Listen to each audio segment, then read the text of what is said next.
Fox Sports, con ustedes, el momento más esperado, los jueves de Astorga. Fernando y amigos, traemos un tema que queremos desarrollarlo de una manera bien especial porque puede provocar ciertas controversias. La ciencia, de un tiempo a esta parte, y no menor, se encarga de tratar de buscar soluciones a problemas que parecieran ser de los comunes y corrientes, pero también los tienen los deportistas. Y en este caso puntual, vamos a hablar de los riesgos que puede implicar recibir el trauma por cabezazos, por ejemplo, o golpes en los futbolistas, que puede desencadenar, acelerar o develar lo que significa enfermedades degenerativas como la demencia, en este caso el Alzheimer, y por qué no también decir el Parkinson. Para eso he invitado a un químico, doctor en ciencias biológicas, el doctor Waldo Serpa. Bienvenido, doctor, para poder conversar con nosotros. Hola, Manuel. Con respecto a este tema. Muchas gracias por la presentación. Perdón, Manolo. ¿Tu especialidad, Waldo? Porque... Yo soy de formación bioquímico y soy doctor en ciencias biológicas. Lo dije en la presentación. Tal como dijo Manolo en la presentación. Lo sé, lo que pasa es que sigue siendo, digamos. Estaba buscando el nombre de él. Perfecto. Ya.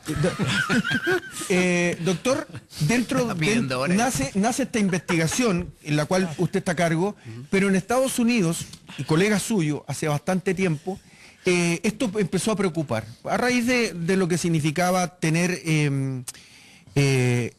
estos traumas, como el cabezazo en el futbolista, y que históricamente, y solamente para dar algunos antecedentes, pero dar la explicación después del porqué, famosos como Ferenc Puskás, David Lau, Kubala, el caso Gerard de Gerd Müller, los seleccionados de Inglaterra, Martin Peters, Nigel Steele, Ray Wilson, que fallecieron y tenían Alzheimer. Y aquí en Chile, famosos como Armando Tobar, Raúl Sánchez, Carlos Pluto Contreras, que está vivo, tiene problemas de Alzheimer y Parkinson, Manuel Rodríguez Araneda tenía Parkinson, Carlos Campos está con un Parkinson avanzado.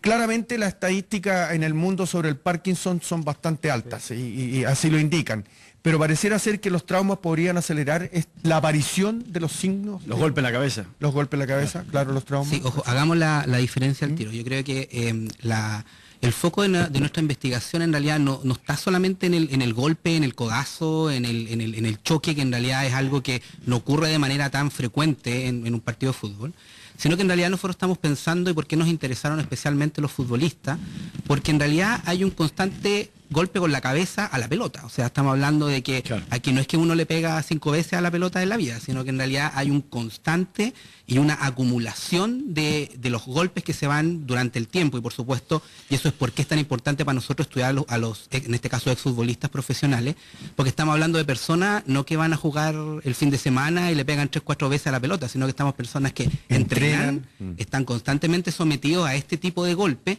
y por lo tanto los elementos de acumulación son por mucho tiempo, en años, y también por supuesto en la frecuencia con la cual golpean la cabeza. Waldo, justamente entendido que hay mucho impacto con la cabeza al balón, hay que considerar que el balón pesa 450 gramos y que a eso hay que sumarle la velocidad que viene de la pelota, ¿no? Que son 80, 100 kilómetros por hora. ¿Tienen alguna estadística de cuál es el peso del impacto que soporta un jugador profesional al momento de contactar con el balón? Mira, para que te hagas una idea, cuando los jugadores de fútbol americano dan un choque muy muy fuerte, pueden llegar alrededor de 80 o 100 G de aceleración de gravedad, para que uno se haga una idea. En el golpe de la cabeza, sin problemas, podemos llegar a 40 o 50, o sea, estamos hablando de la mitad. Y como te digo, esto no es un accidente, estamos hablando de una conducta que ocurre normalmente durante el juego. Sí, puede ser, como te digo, alrededor de 40 hasta 50 G, que es la fuerza de gravedad que está aplicando sobre la cabeza de la persona que está cabeceando la pelota. ¿Cuáles son ¿por qué aceleraría? Porque tú planteabas, doctor, que cualquier persona, si se podría presentar el Alzheimer si una persona llegara a 130 años, por ejemplo. Pero claramente esto se presenta a más temprana edad, por lógica, pero no es detectable antes. ¿Cómo lo gatilla este trauma? ¿Qué provoca desde el punto de vista bioquímico que lo...? Mira, en realidad lo que nosotros planteamos en la investigación, y yo creo que también tiene repercusiones también desde la perspectiva terapéutica, tiene que ver con que una persona, su cuerpo, en condiciones óptimas, debería poder alcanzar a vivir a los 130 años, si es que en condiciones absolutamente óptimas. Claro. Pero en esas condiciones, esa persona probablemente va a desarrollar algún tipo de patología, en este caso una patología neurológica como Alzheimer o Parkinson. Y lo que ocurre es que en realidad las personas, ya sea por factores genéticos o en este caso por elementos externos, como puede ser alteraciones que tienen que ver con la mala alimentación, otros elementos que tienen que ver con diabetes o otro tipo de patologías asociadas, y entre esos factores externos el golpe en la cabeza, que puede ser en este caso lo que nos convoca un grupo de profesionales que está constantemente sometido a esto, pero también ocurre, y esto también pasa de manera, también está relativamente bien estudiado, pasa cuando las personas tienen un accidente de tránsito o tienen una caída muy fuerte. Entonces aquí estamos frente a una forma que no ha sido muy estudiada, porque al final las personas desencadenan la patología, y desencadenan la patología porque tuvieron un accidente, y por lo tanto eso está bastante bien descrito, sobre todo para el Parkinson, que las personas muchas veces tienen un accidente de tránsito, una caída muy fuerte y gatillan la enfermedad que a lo mejor no la habrían gatillado nunca sin ese accidente. Perdona. Pero, déjame terminar un poquito, sí. Pero en este caso nosotros estamos hablando de un origen distinto, que no tiene que ver con un evento agudo, sino que tiene que ver con la acumulación del daño. Y esa es la novedad del estudio, o sea que no estamos presentes con un daño agudo, sino que una acumulación. Sé que te quiere preguntar, Luca, pero cortito. O sea, ustedes parten de la base que hay daño. O sea, no es inocua el golpe permanente a un balón, por más que sea liviano, de forma sostenida durante años, produce daño. Ustedes parten de esa base. Nosotros partimos de la base, y de hecho los antecedentes... ¿Pero qué? ¿Mata neuronas? Perdón, o sea, mueren neuronas, se producen, no sé, rompimientos... si lo puede ilustrar un poquito eso para entenderlo. El tipo de daño que nosotros planteamos que ocurre es el daño equivalente al que podría ocurrir cuando una persona tiene algún tipo de demencia, pero cuando estamos hablando de elementos netamente asintomáticos, o sea, ahora estamos hablando de una muchas etapa... cosas, doctor. En esta mesa me explico muchas cosas.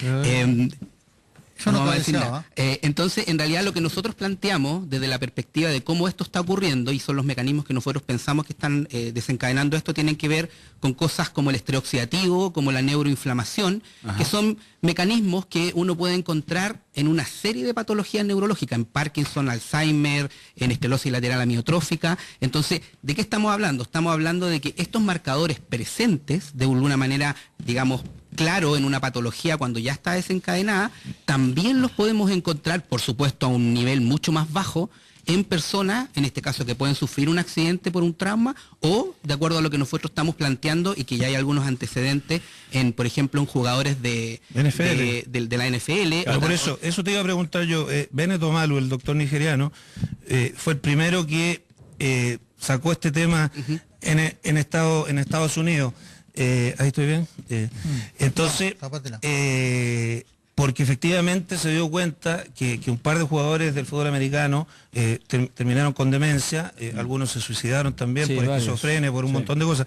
Entonces la pregunta mía, la película se llamaba La Verdad Oculta, o Concussion en inglés.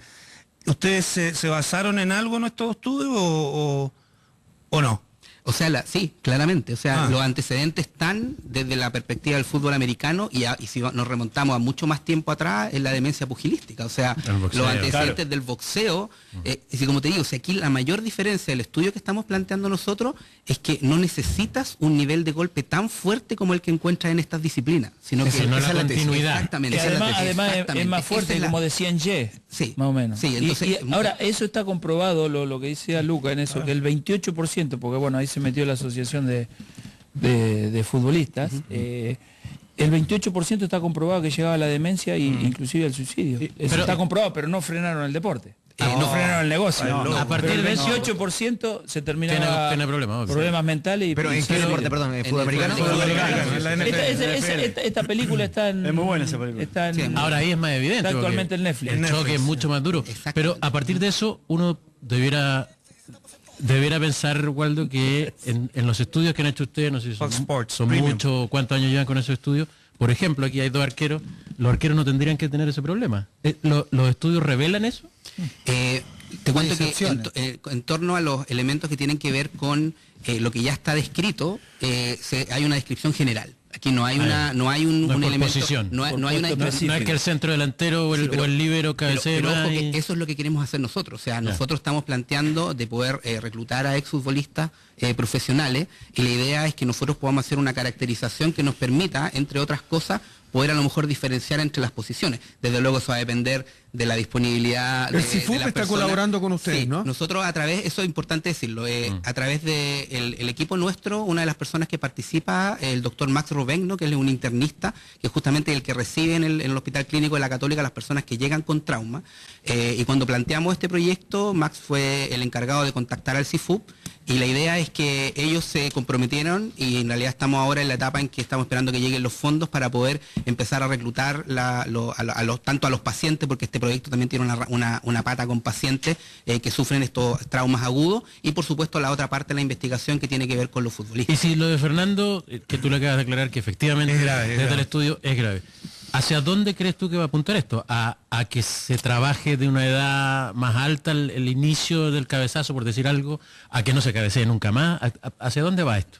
Bueno, sí, lo pensamos de lo que ya está descrito. O sea, en Estados Unidos ya han tomado medidas como, por ejemplo, que los chicos que tienen menos de 11 años no cabecean la pelota. O sea, no tienen una restricción para poder entrenar cabeceando la pelota, y los chicos entre 11 y 14 años tienen una cantidad de golpes en el entrenamiento. Entonces, de alguna manera hay una restricción, en este caso a una corta edad, y esto todo tiene que ver con este concepto de acumulación en el tiempo.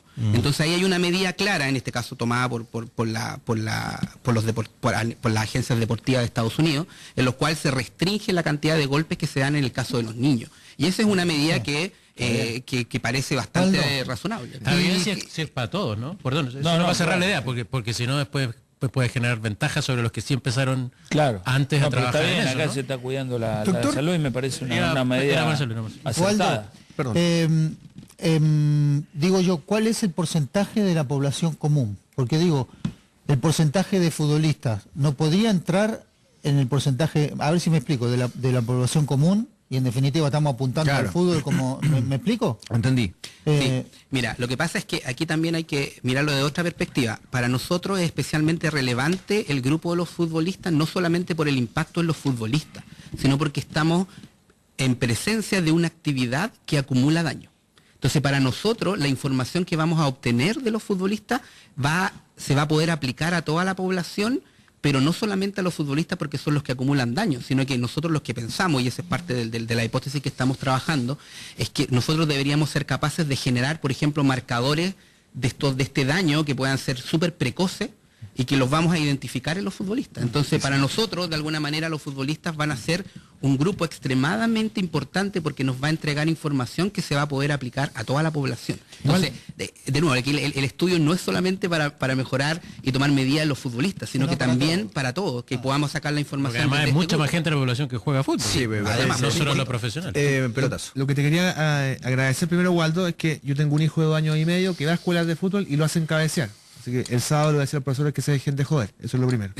Y lo segundo, Lo van a sacar del equipo. entendiendo la problemática, ¿existe algún tipo de medicamento? 2 años y medio. 2 años y medio. Si no tienen una escuela de fútbol los 2 años y medio. Sí, para que se entretengan. La primera pregunta sería, ¿es recomendable eso, doctor? No lo sé. No se preocupen, lo voy a seguir haciendo. ¿Pero juega o en la pelota de la del partido? Bueno, hay que adaptar el balón también. Pelotazo. No, es una pelota chica. ¿Existe algún medicamento que pueda ayudar o complementar a esto? Porque, no sé, lo decía Felipe, los defensores pueden cabecear hasta 7 pelotas en un partido de tantos centros, los delanteros lo mismo. Tenemos en nuestra historia a uno de los mejores cabeceadores en la historia del fútbol como Zamorano, que en su vida ha cabeceado 1 millón de pelotas. ¿Existe algún medicamento para trabajar eso, no? Bueno, la pregunta, la respuesta fácil es no. Y después viene la otra parte que en realidad uno tiene que contestar, que en realidad existen estrategias actuales en las cuales, como les contaba hace unos minutos atrás, los elementos que tienen que ver con lo que nosotros estudiamos, que es el estrés oxidativo y la neuroinflamación, deberían ser... Perdón, doctor, bien corto, Sí. ¿qué es lo que es el estrés oxidativo para...? El estrés oxidativo, mira, es como bien poético, es como cuando uno respira se está muriendo. Porque en realidad nuestras células que tienen mitocondrias, que son las que generan la energía, también generan estos como residuos, estos radicales libres, que son los que provocan en alguna manera que las células vayan envejeciendo y vayan muriendo. El estrés oxidativo es un proceso en el cual este mecanismo se descontrola. Entonces, básicamente, y de hecho lleva a que en este caso, lo que estudiamos nosotros, pero ocurre con todas las células, que las células se mueren. O sea, ese es el elemento final. Entonces, nosotros planteamos que este mecanismo debería ser especialmente relevante y por lo tanto, cualquier, ya sea fármaco o aproximación terapéutica que puede ser mucho más compleja, como por ejemplo la dieta, que pueda mejorar y bajar los niveles de estrés oxidativo, puede ser una aproximación interesante. Y también, y de ahí volvemos, y la otra parte que también estamos interesados en estudiar, que es la neuroinflamación, que básicamente consiste en que cuando uno tiene un elemento que aparece dentro de una respuesta a un elemento externo, como un daño, en este caso un daño mecánico, y se liberan una serie de moléculas que responden para poder reparar ese tejido. Entonces, eso es lo que nosotros pensamos que de alguna manera podría estar interviniendo. Pueden existir otros mecanismos, pero desde luego eso es lo que nosotros nos interesa estudiar y claro, existirían y actualmente existirían aproximaciones que irían en esa línea. Bueno, estamos ligando el fútbol con el tema y la ciencia y el daño que puede producir el cabezazo, y de alguna manera se está satanizando un poco la actividad, y quería mostrar la otra cara, porque hace algún tiempo atrás leía de un estudio que está haciendo la Universidad Autónoma de Barcelona, en el cual lo toma una revista ahora y lo reimpulsa, en donde se dieron cuenta que muchos exfutbolistas, cuando le ponían exfutbolistas con Alzheimer ya declarado, cuando le ponían imágenes de lo que él había hecho en su vida profesional, recordaban todo exactamente y tal cual había sucedido en las imágenes. Y llamó aquello la atención y mucho, y empezaron a ir en búsqueda de otra gente que no había sido exfutbolista, pero sí obligarlos a ver partidos o a escucharlos por la radio y ver qué tanto recordaban. Como gente terapia. Con Alzheimer, con terapia, y está dando muy buenos resultados. O sea, que el Alzheimer, cuando algo lo grabás con emocionalidad, suele quedar a pesar de la enfermedad. Sí, bueno, de hecho eso es un mecanismo que ocurre en cualquier paciente que tenga una demencia, como en el caso del Alzheimer, porque en realidad los elementos de pérdida de memoria ocurren, como decirlo de manera simple, como de adelante hacia atrás. Entonces los recuerdos que tú de alguna manera fijaste en tu cerebro, asociados a elementos emocionales y por supuesto más atrás en tu vida, son los elementos que de alguna manera quedan más afiatados en tu cabeza y es lo último que tú terminas perdiendo en el desarrollo de la patología. Pero claro, o sea, y volviendo al comentario inicial que hacías tú de satanizar, no, estamos lejos de eso. O sea, al final es muy importante. Es muy importante. Exageración el término. Perdona Manolo, no me parece porque de acuerdo a la exposición que tú das, mucha gente que no tiene los conocimientos o algún niño que esté escuchando no va a querer pegarle nunca más de cabeza a la pelota. ¿De qué porcentaje de certeza estamos hablando de acuerdo al estudio que ustedes han hecho? Mira, bueno, primero que todo estamos empezando con esto. Y lo que está descrito hasta ahora, en realidad estamos hablando de un factor de riesgo. Aquí no estamos hablando de que existe un porcentaje que te va a dar Alzheimer, es lo mismo que te puede dar cáncer cuando estás fumando. O sea, yo creo que eso se prohíbe. Yo creo, Waldo, que eso hay que recalcarlo. Obviamente se prohíbe fumar porque es un factor de riesgo. Y aquí en este caso. Claro, tenés más posibilidades. Exactamente. Entonces aquí tú, en realidad. No es que porque cabecear te va a dar Alzheimer. Estamos muy lejos. Es multifactorial. Sí, claro. No sé, porque el factor genético puede ser mucho más importante que pegarle 100 veces de cabeza todos los días. ¿O no? Pueden ser factores extremadamente importantes, los factores genéticos desde luego, pero en realidad los elementos de externos, tú tienes que pensar que no solamente va a haber necesariamente una acumulación de daño por los golpes, también puede haber algún problema asociado, por ejemplo, a la diabetes, puede haber un problema de mala alimentación. Si tú trotas el golpe que tiene el cerebro con la...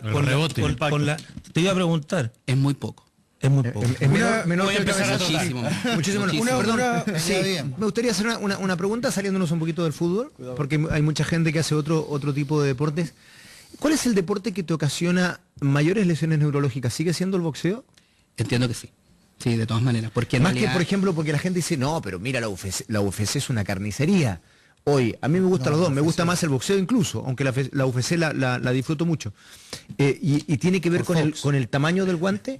Tiene que ver con el tipo de golpe, porque obviamente si tú recibes un rodillazo en la UFC es extremadamente severo el daño que se puede producir, pero también en el caso del boxeo hay y dependiendo por supuesto de la disciplina, la cantidad de golpe también es relevante, no solamente el tipo de golpe. Entonces existe por supuesto un balance en el daño que se puede producir en tanto al nivel de severidad del golpe y por otro lado a la cantidad de golpes que se reciben en el tiempo. Doctor, dentro de las mismas inquietudes que tienen todos seguramente y la gente que nos ve y lo que decía Lucas, se habla de que aproximadamente cada 4 segundos en el mundo se diagnostica un Alzheimer y que 150 millones de personas de aquí al 2050 van a tenerlo. Pero para no satanizar, como decía Valdemar, es multifactorial. Una cosa son los golpes, la alimentación por el tema de la obesidad, la ingesta cierta de metales pesados también. Entonces un sinnúmero de situaciones que pueden conspirar a que esto se produzca. Desde luego, y de hecho parece súper obvio, pero en realidad el factor de riesgo más importante para adquirir demencia como Alzheimer es la edad. O sea, las personas que tienen mayor edad son los que tienen el factor de riesgo más mayor. Y tiene que ver porque obviamente esa persona durante su vida ha sido expuesta a un montón de elementos nocivos que vienen de manera externa y por supuesto la acumulación de ese daño. Y frente a eso mismo con respecto a la edad, porque envejecimiento celular, el tener, por ejemplo, ingesta de antioxidantes para eliminar los radicales libres, ¿ayuda? Sí, desde luego. Una buena alimentación, entonces... Desde luego, si el punto es que lo que es muy relevante de considerar cuando yo les digo que el factor de riesgo más importante es la edad, es que aquí no estamos hablando de que nosotros vamos a tener alguna terapia muy rápida en la cual tú en realidad lo vas a decir voy a tomar durante una semana alguna pastilla y esto se va a revertir. No, aquí estamos hablando de una patología que se desarrolla durante muchísimos años. Entonces, en realidad, uno de los elementos que más te va a permitir prevenir cualquier aparición de este tipo de enfermedad tiene que ver con algo temporal. O sea, mucho tiempo, en este caso tú dices, llevo una vida sana, pero si la llevo en los últimos 2 años, no sé qué tan útil va a ser. O sea, el problema es lo acumulativo. Exactamente. Claro. Entonces, si mientras antes yo empiece a desarrollar y de alguna manera elementos preventivos, desde luego va a ser muchísimo más útil. Yo prefiero morirme, y te lo doy, prefiero morirme en la forma que estoy viviendo y no hacer tanta cosa. Desde luego una opción. Doctor, una consulta. Espera que va a preguntar Felipe. No, quería preguntar porque lo alcanzaste a deslizar, pero ¿es una de las enfermedades donde influyen más los genes o no es así? Porque, por ejemplo, mi abuela, que nunca cabeceó, tuvo Alzheimer.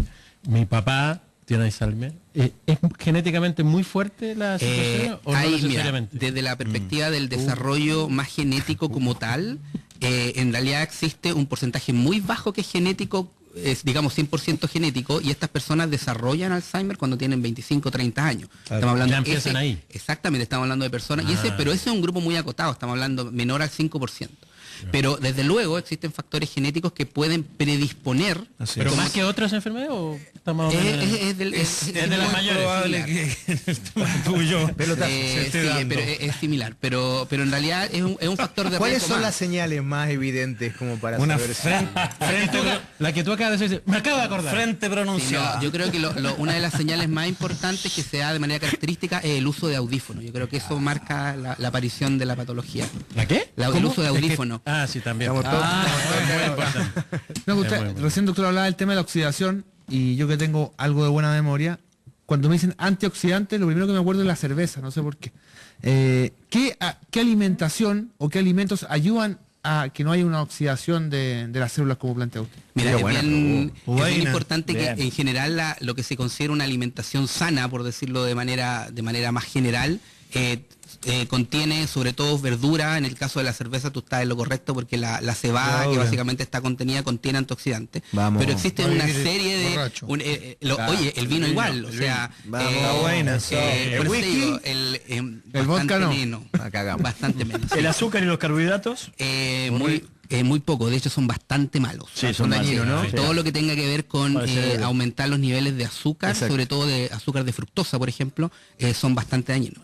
La fibra, influye mucho. Estoy hablando de las nueces, almendras y todo ese tipo también de cosas. Contienen un cierto nivel de antioxidantes. Nombraste la esclerosis lateral amiotrófica, el ELA. Mi papá murió de ELA hace 10 años. Lo que pasa es que cuando tú estabas hablando de que esto es lento, el tema del genoma, ¿hace cuánto fue, más o menos? Como el año 2000, más o menos. Ya, 19 años atrás. Y se dijo, esto va a cambiar el mundo y vamos a tener y vamos a ver lo que pasa por el ADN, por las enfermedades.